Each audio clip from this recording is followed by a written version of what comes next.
Olá, alunos, tudo bem com vocês? Hoje eu vou passar um outro conteúdo de revisão aí, nossa, né, da Geografia 4. E hoje o tema vai ser Organização da Produção Agropecuária. É um tema que não é complicado, mas pode ser cobrado de vocês lá no Enem 2021. Então, para começar, a gente tem que entender o que é um sistema de produção agrícola. Então, quando você fala em sistema de produção agrícola, você está trabalhando com agricultura e pecuária, né, agropecuária. Esse sistema pode ser feito de forma intensiva ou de forma extensiva, tanto na agricultura como na pecuária. Na agricultura, quando ela é intensiva, você vai utilizar técnicas modernas de produção, mecanização, sementes, adubos, irrigação. Automaticamente, você vai ter, na maioria das vezes, alta produtividade.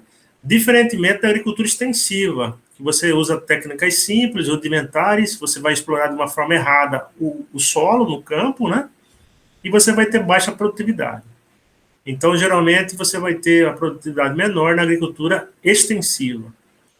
A mesma coisa na pecuária. Na pecuária intensiva, o gado é confinado, o gado é preso, né? Ele é colocado lá num lugar reservado, recebe uma atenção especial, assistência veterinária, muita ração, muito alimento balanceado, ele vai ser engordado rapidamente.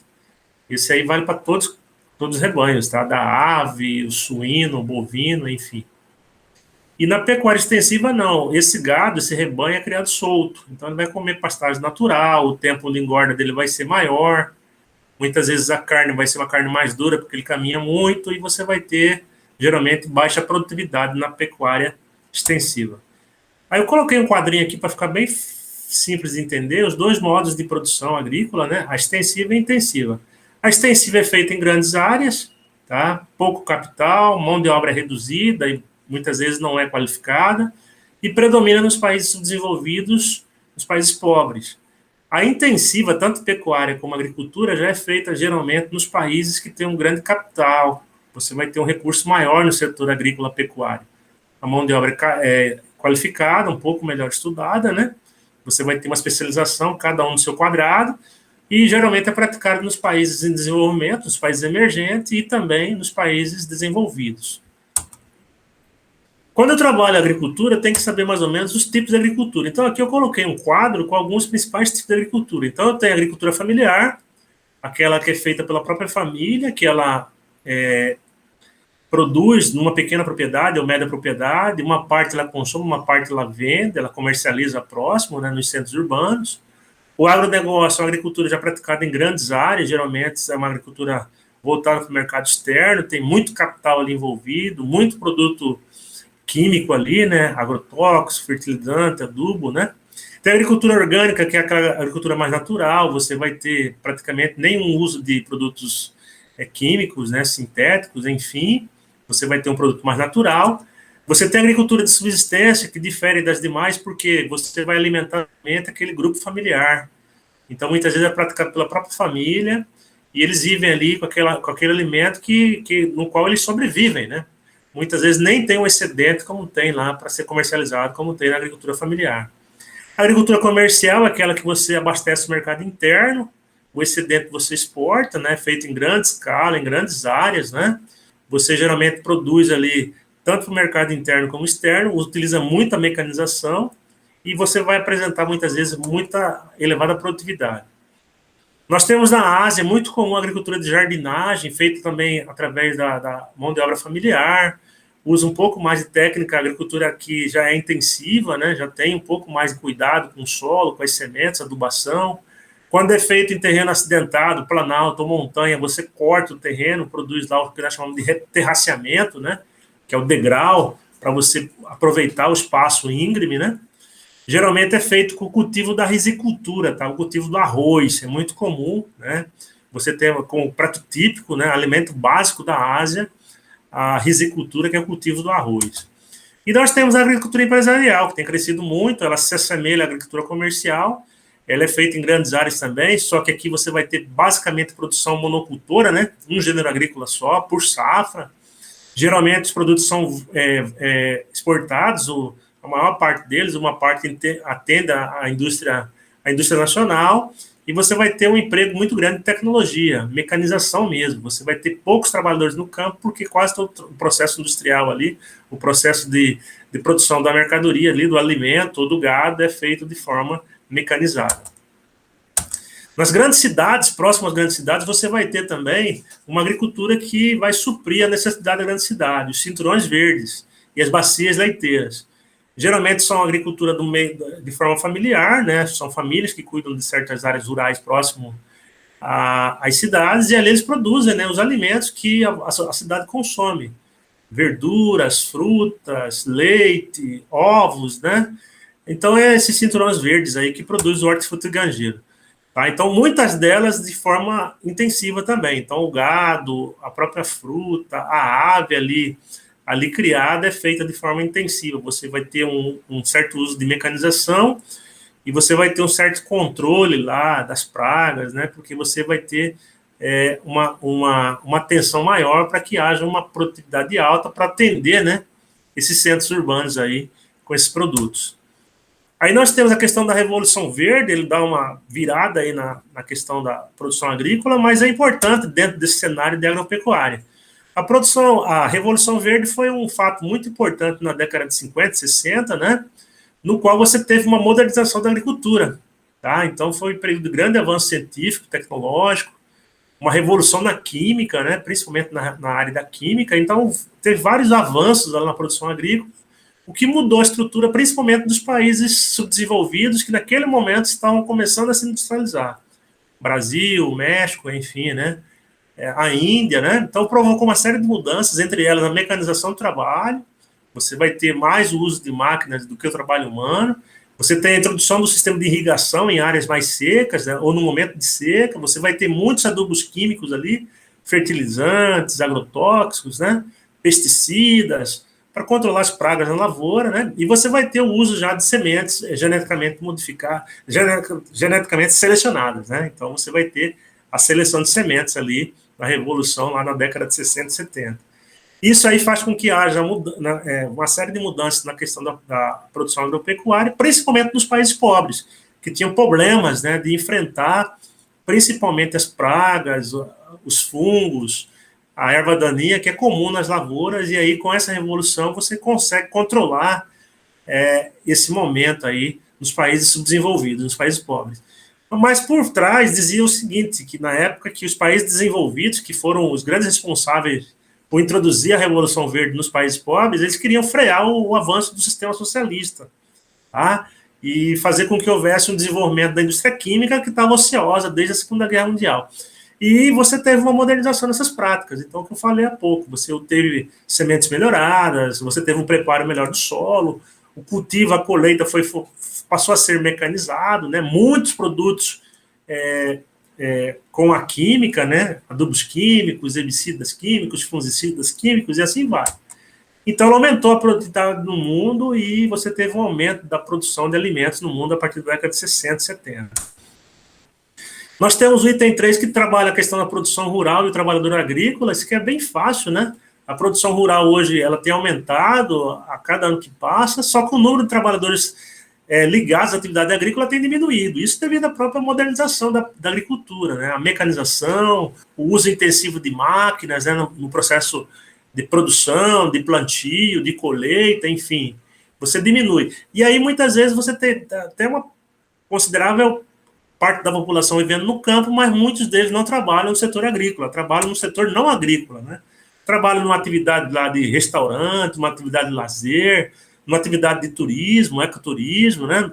Alguns parques temáticos que você pode ter no campo, a questão de transporte mesmo, né? De mercadorias, produção de energia, ou seja, estão na área rural, mas não trabalham no setor essencialmente agrícola, mas sim setores não agrícolas. E você vai ter também a mesma coisa que acontece na pecuária. Você vai ter muita gente que está no campo lá e muitas vezes ele mora num lugar onde predomina a atividade pecuária, como no Pantanal aqui em Mato Grosso, mas os trabalhadores estão ligados a outras atividades e muitos deles, inclusive, a pequenas atividades ligadas à própria área de turismo, né? Então tem essa questão também envolvendo a produção rural e o trabalhador agrícola. Você teve um aumento da produtividade a nível de mundo, só que você não teve uma grande participação desse trabalhador devido ao processo de modernização agrícola que o mundo passou aí desde o final da Segunda Guerra Mundial. A produção agropecuária, como eu disse há pouco, ela vem aumentando no mundo, então você teve, a partir da Revolução Industrial, da Revolução Agrícola, melhor dizendo, um aumento da produtividade em todos os países do mundo, principalmente nos países desenvolvidos e os países em desenvolvimento, e você vai ter o quê? Você vai ter novas tecnologias que favoreceram esse desenvolvimento da atividade agrícola. Tá? Então, eles passam a produzir em grandes áreas, e produção com alta produtividade, principalmente voltada para o mercado, né, para o mercado externo.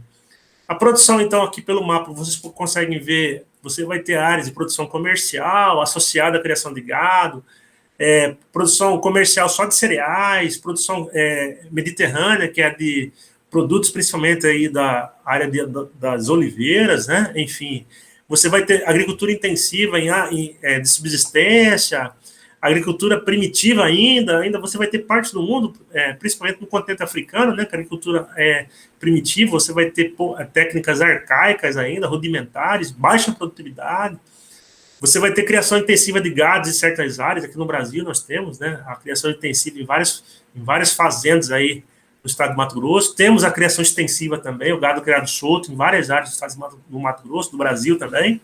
Enfim, você vai ter uma série de diferentes produções agropecuárias no mundo, tanto intensiva como extensiva.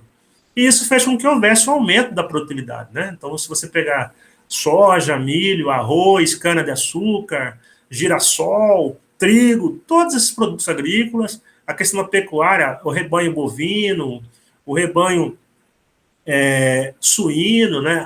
As aves, cresceu essa produtividade no mundo, tanto em áreas de produção intensiva como na área de produção extensiva. Na extensiva menos, né, porque a técnica é um pouco mais arcaica, mas também houve um crescimento.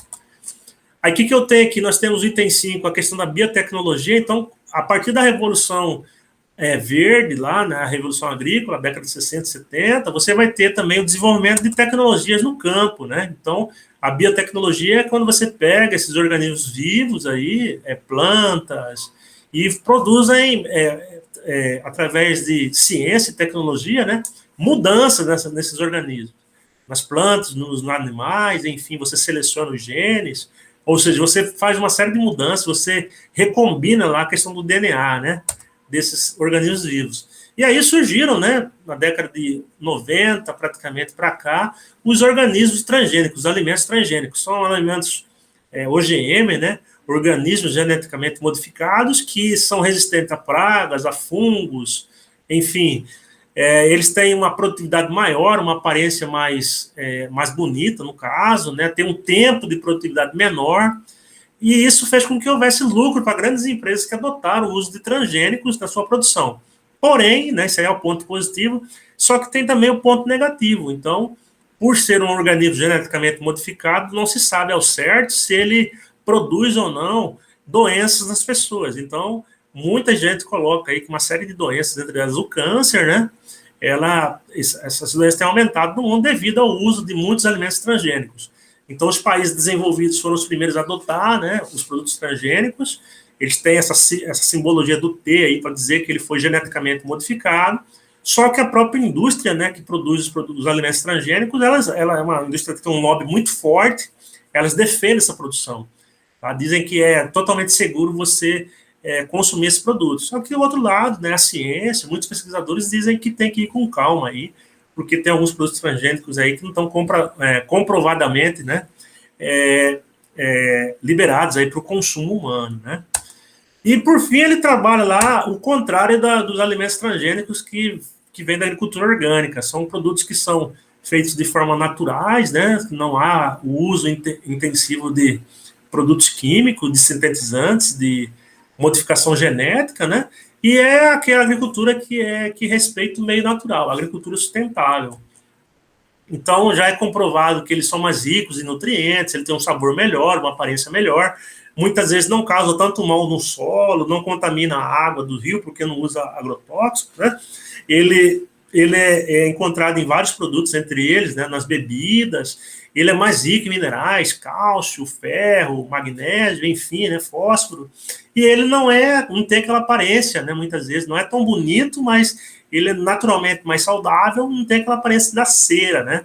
Aquele produto mais, com uma casca mais rígida, uma casca mais bonita, que geralmente é um transgênico. No orgânico, muitas vezes, não tem essa aparência belíssima, só que é um produto natural, é um produto que comprovadamente já é mais saudável para a saúde. Por isso que ele é mais caro, por ter uma condição mais manual, né, do que o mecânico, do que o sintético.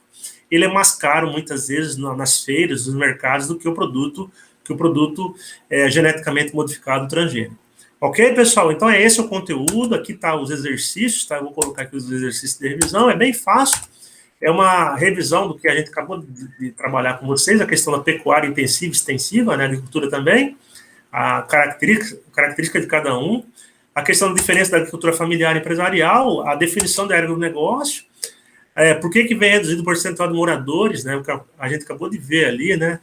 Muita gente ainda mora no campo, mas muitos não estão dentro da atividade agrícola, no caso, né? E, por fim, a questão da revolução agrícola. O que foi a revolução agrícola? Quais os impactos que ocorreram, né? Tanto o impacto socioeconômico como o impacto ambiental provocado por ela. Então é isso, pessoal. É esse conteúdo nosso hoje, bem tranquilo, bem fácil, tá? Espero que eu tenha colaborado com vocês. Procurem pesquisar na internet o conteúdo. Tá? Vou parar aqui a gravação e boa sorte a vocês aí. Façam um estudo de vocês dentro da possibilidade. E até a próxima. Fiquem com Deus.